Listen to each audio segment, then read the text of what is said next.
Hi guys, and welcome to another episode of Design and a Half. There's been a small vacation for me, like 1 week. I took some time off because I wanted to get some rest and I don't know, just recharge for a little bit and see what I can come up with next. And today's topic is actually something that I think a lot of designers should think about often, and that is, do you even try to use your own designs, or do you look at them from a user's perspective? And I think this is an interesting question to pose, just because I figure that a lot of us designers have the tendency to idealize designs that we do and try to bring them over into an area which is more or less perfection, rather than being functional and seeing what exactly it is that it's missing.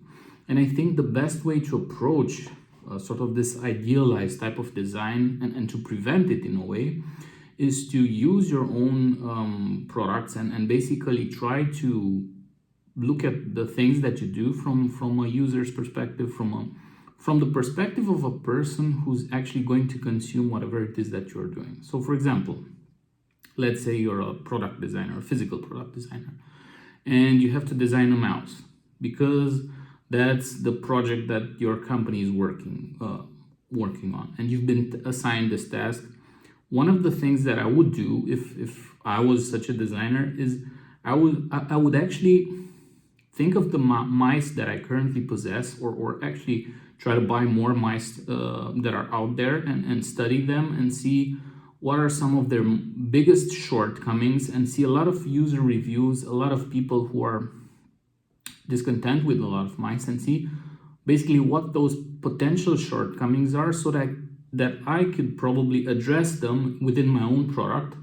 And after having done such a design, I would then take my prototype product and use it for myself for about a week, a month, or maybe even more than that, just because I think that it's a really good way to see whether your design works in the real world or not. And obviously this is not a way to skip user testing.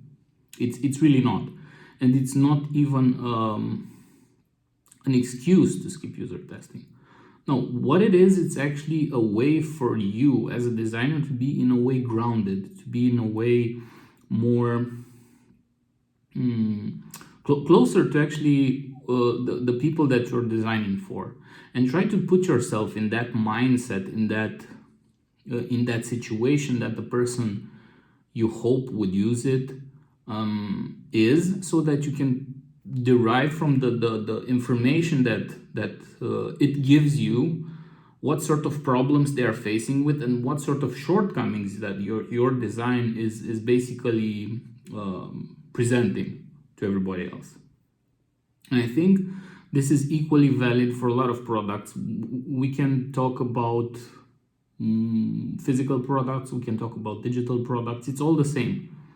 All of the products that we as people design usually don't end up being dog fooded a lot. Like, one of the companies that does dog fooding a lot is Google.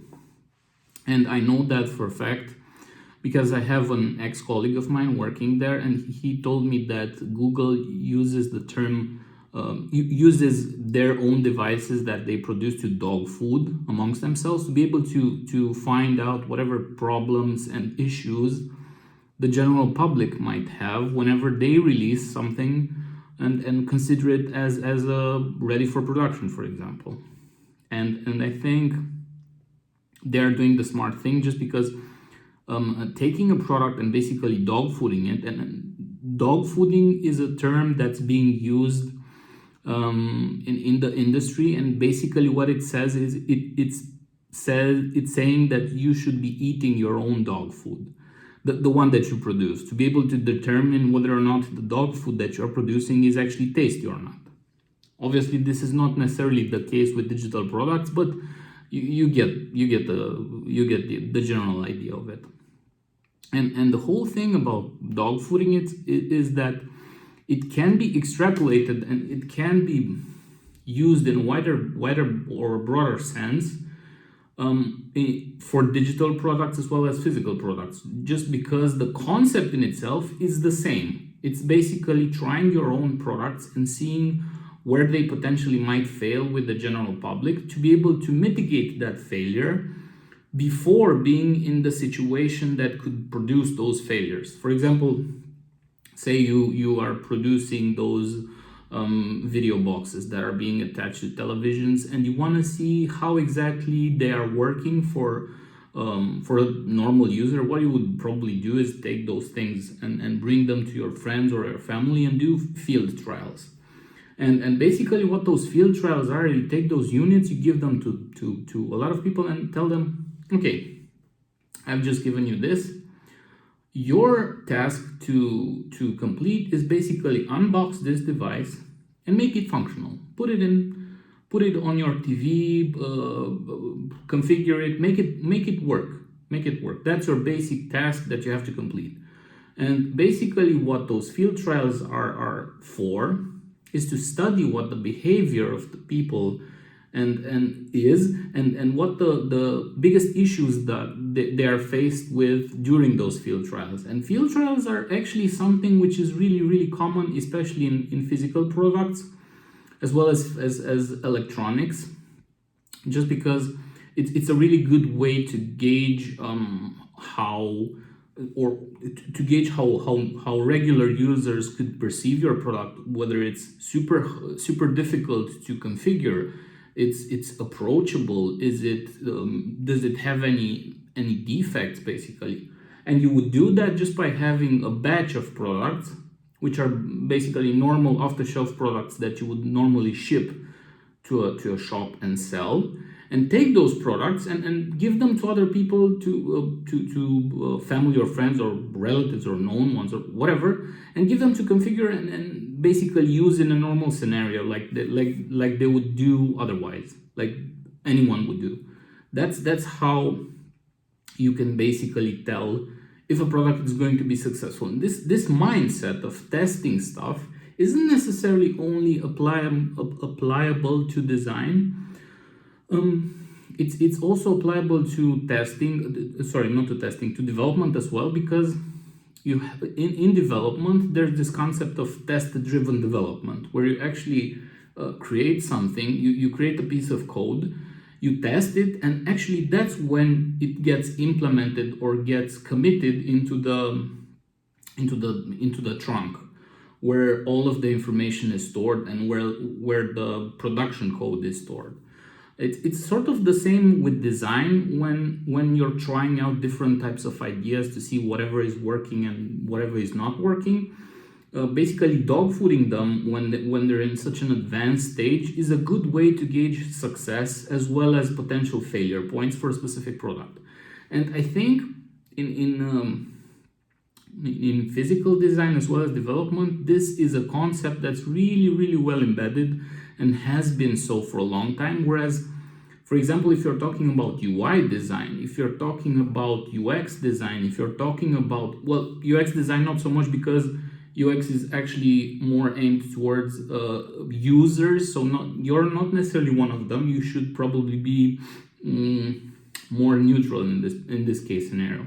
However, for UI design, you could just as well do with this and basically apply that specific UI to a prototype, skin it, and make it semi-functional.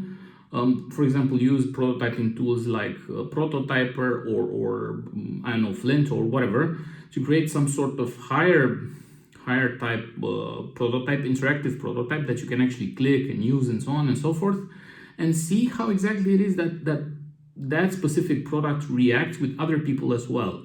And I think nowadays prototypes have been sort of dumbed down for quite a lot of people, just because it's sort of regarded as a detractor from being able to produce or meet your deadline. Obviously, this is the case for smaller companies, not necessarily larger companies. So smaller companies don't really have the time and obviously the resources to pull prototypes off and make them as high detail as possible, they rather do them on a more smaller scale. They just have clickable prototypes with small amounts of information, not very complex stuff, and not a lot of logical operators like ifs and buts and so on and so forth. No. Because they can't afford it, just because they have to meet a specific deadline in a specific time set. Whereas smaller companies that have a larger bandwidth, I feel like they might be able to pull this off, but some of them just don't want to, because one of the things that I've noticed is that their design management is really bad and usually doesn't advocate for the designers that they have, and basically never listen to them. Whatever they say, dude, let's create a prototype and test this out and see if it's really okay or not. And what ends up happening most of the cases is that high-end prototypes are not built, and basically they are not used to do this test-driven design or development, just because it's basically a detractor from meeting your deadline. And in some way, I think in development and product design, even digital product design, I think that basically meeting your deadline has become considerably more important than how you're getting to that deadline, and especially what those steps are to be able to get to that deadline. I think a lot of people have started to cut corners and to be able to produce significantly lower quality results, just because the process is no longer respected, and there's basically no more processes that are being sort of created for this, because they are seen as detractors and basically showstoppers for some managers from being able to meet the deadline. So they would rather prefer they ship something which doesn't respect a specific workflow, a specific way of doing things. I'd rather just meet the deadline and being to ship the whole thing and be over with, rather than having to deal with, oh, we have a delay and so on and so forth, because that's considered as bad management, and they would be the ones who would be sort of drawing the short stick. And obviously, when you have to meet deadlines like that are very, very like close to each other, you have to cut corners. That's something that happens regardless of whatever company that we're talking about. And I think that in a lot of ways, smaller companies are no different than larger companies. The whole difference is that the scope is larger or smaller. And what I mean by that is the fact that smaller companies have smaller targets, if you will, in terms of money, and larger companies have larger targets with higher profit margins in opposition to smaller companies, which obviously means that basically the behavior is similar. It's just the breadth of the potential that they have is different, in the sense that the larger companies have obviously more projects they can tackle with more people available at their disposal, whereas the smaller companies have way less people available to use for the projects, and obviously they can concentrate on more than probably 2 or 3 projects at a time, which is different than those larger companies. However, we were talking a little bit about dog fooding, and I think designers could really benefit from taking some time, basically putting whatever it is that they do on a shelf for a little while, doing something else, working on a different project, and then coming back to that project that they were working on either the next day or after specific times, after some time, to be able to see that the project they were working on with a different set of eyes. And why?